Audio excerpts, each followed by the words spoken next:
Air signs, tignan po natin kung ano yung mensahe para sa'yo ngayong araw. Keep in mind po na ito ay general reading lamang. So, hindi po lahat ay makaka-relate. So, be open-minded. Sa mga hindi pa po nakasubscribe dito sa ating channel, please subscribe na po kayo and pa-like na din po ng ating video. At sa mga nice po mag-avail ng ating private readings, Lucky Stones and Amulet, makikita nyo po yung link sa description box below. Tarot Intentions by Eliana Reyes. Okay? Tignan po natin kung ano ang mensahe para sa'yo. Happy birthday nga po pala, ayan, sa mga kapwa ko Aquarians. We have addiction, okay? Ano ba itong pinagkakaabalahan po ninyo? Or may tao dito na gusto kang kontrolin? Ayan po, oh. So, tingnan natin. Air signs, parang wala ka bang kalayaan dito? Yan yung pinapakita, oh. Parang wala kang freedom, yan nga, kalayaan. Yan yung pinapakita dito. Tignan natin kung kamusta ka ngayong araw na ito. Or pwede rin naman kasi hindi yan tao. Pwedeng yung isipan mo, okay? Pwedeng hindi ka panatag. Ang dami-dami mong iniisip dito. Medyo nagiging negative yung energy ng iba sa inyo. Ayun, meron pala kayong kaaway dito. Umiiwas na lang kayo. Kaya you feel na parang wala kayong kalayaan kasi, yun, parang hindi ninyo ba masabi yung nararamdaman ninyo. Hindi kayo makapag-open up. Tignan natin pagdating sa family, kamusta? Spirit guide, kamusta po ang family ni Air signs? Kamusta po ang family ni Air signs, Gemini, Libra, and Aquarius? So we have 4 of Cups. Ayan, meron nga dito parang hindi nagpapansinan, hindi maganda yung energy pagdating sa family ninyo. Okay? May ano? May pagdadalawang isip, you know? Parang there's lack of empathy, you know. Tignan natin. So, meron dito, kailangan yung re-evaluate kung nakakabuti pa ba sa inyo ito. Ayan, merong nagdadrama dito. Tignan natin kung ano pa yung mensahe. Meron kang madrama dito na family members. Could be a water signs, Cancer, Pisces, and Scorpio. Ayan, kung meron kayong family members na water signs. Tignan natin, pagdating sa mga kaibigan mo, we have naman 9 of Pentacles. So, yung mga kaibigan mo ngayon, sobrang busy po nila. So, talagang, you know, parang meron ka din kaibigan dito na inaalok ka ba ng kung ano-ano, Air signs. Sobrang ano siya, nag-iipon, parang ganun. Pwedeng may problem kasi mayroon siyang financial problem, kaya ganyan. Or siguro yung ano mo na to, yung kaibigan mo na to is talagang, simula noon talaga ano siya, mahilig siyang magbenta-benta ng kung ano-ano. So, nakakatuwa naman yung energy niya dito. Kailan kasi yun, pwedeng nawawalan na siya ng social life or kapag niyayaya po ninyo, talagang tumatanggi siya. Iba yung priorities niya. Which is, maintindihan naman natin kasi 'di ba sa mahal ba ng bilihin ngayon. Kaya ayan, so you need to spend talaga your time wisely. So ganyan yung ginagawa ng kaibigan mo, ma-inspire ka sa kanya, Air signs. Or baka nga ikaw to, tas yung mga kaibigan mo na i-inspire sa'yo. Check natin pagdating sa love life, we have 10 of Wands, but in reverse naman kasi siya. Okay? So ayan, pwedeng meron dito kaka-break up nyo lang. Okay? Kasi ganito yung na-feel ninyo, Air sign. So, parang feeling mo, nakokontrol ka na nung person mo.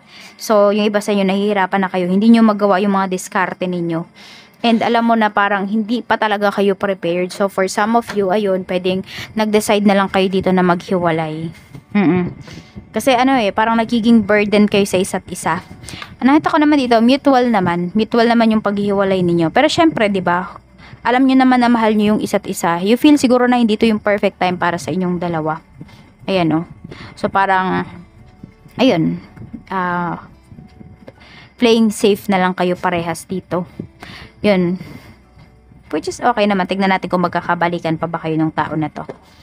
Tignan natin, magkakabalikan pa ba kayo? Page of Swords. Alam mo, hindi niya maiwasan na hindi ka isipin. So, yes, mukhang magkakabalikan pa kayo nito. Tignan natin kung ano pa yung mensahe. Pagdating naman po sa kaperahan, kamusta? We have 8 of Wands. Pagdating sa money mo, Air sign, sinasabi naman sa'yo dito, maganda yung energy. Mabilis nga yung energy dito, oh. Ano ba? Parang meron kang mga makaka-deal, meron kang mga makakausap dito. Pagdating sa kaperahan. Kaya lang ito pala. Okay, dahil mabilis yung flow ng money mo, may mga tao din na lalapit sa'yo na hindi talaga totoo. Kaya maging maingat ka rin dito. Okay? Follow mo talaga yung iyong intuition. Pagdating dito sa paggastos ng iyong pera or saan mo ba ilalaan yung pera mo. Okay, at nakikita ko rin dito, pwedeng may mga contributions kayo. Hindi ko alam kung yan ba ay sa mga, ayan, yung mga benefits yata ninyo. Baka kailangan nyo siyang reviewin. Kasi baka kailangan ninyo na po. So, try mo talagang i-review kung ano na ba yung mga nangyayari dito sa mga benefits mo. Or baka kasi meron kang pwedeng makuha po dito. Tignan natin ano pa, Spirit Guide, ang mensahe. Pagdating naman po sa...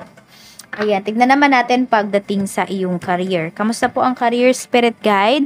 We have 7 of Pentacles. So, pagdating naman dito sa career mo, slow but steady yung nakikita ko na energy. So, hindi ka naman, sabihin natin, air signs, hindi naman mawawalan, pero sabihin natin, kung gusto mo talaga na maging mabilis yung mga progress, alamin mo kung ano ba yung mga pwede mong gawin dito. Talagang pagplanuhan mo, kung sabihin natin, may tina-target ka dito na ano ba yun? Kung may tina-target ka dito na promotion, so ano ba yung dapat mong gawin? So, dapat yun, inaalam mo yun.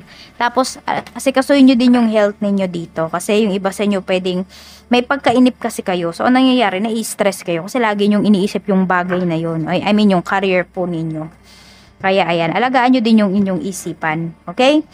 Tignan natin kung ano pa yung mensahe. Kung may hinihintay naman kayo dito mga papers, mga pag-travel, could be 7 days or 7 weeks, pwedeng makuha nyo na po yan. Sa business naman, we have 7 of Wands. So, kailangan yung maging ano dito, maging matigas pa, air signs. Okay, kunwari may mga nangungutang, talagang tanggihan po ninyo. Ayan o, kasi pwedeng hindi na sila magbayad. Alam mo yun, parang nakuha na nila yung kailangan nila sa'yo, air signs, ayun. Wala na, kakalimutan na nila. Kaya mag-ingat ka dito. Okay? Tapos kung meron ka ditong staff na malikot yung kamay, tanggalin mo na. Kasi magiging sagaba lang siya diyan sa paglago ng business mo. Tignan natin. Okay? Ayan o, 'di ba? May nanloloko sa iyo dito. Kaya ayan, kung may mangungutang, air signs, tanggi ka muna ngayong araw. At kung meron kang malikot yung kamay dito na staff mo, give up mo muna siya. Okay? Kaysa naman yung business mo, yung whole business mo yung maapektuhan dito. Tignan natin pagdating po sa mga positibo na paparating para sa'yo ngayong araw. We have 9 of Cups. May mga wish ka dito na matutupad ngayong araw. So, ano ba ang mga wishes mo? Okay, pera.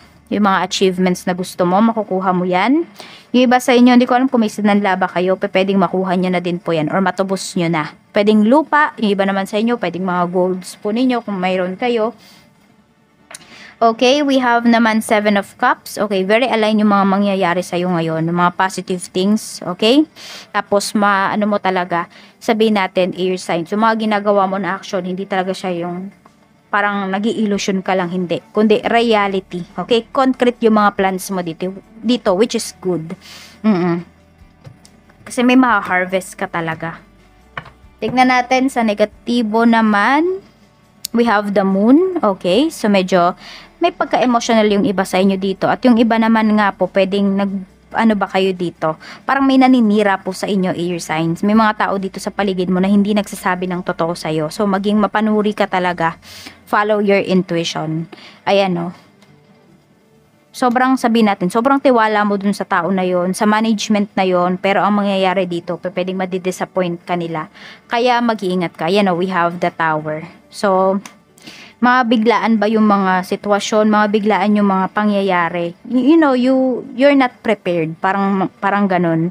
So, mag-iingat ka dito. Lalo na kung may ilalabas kang pera.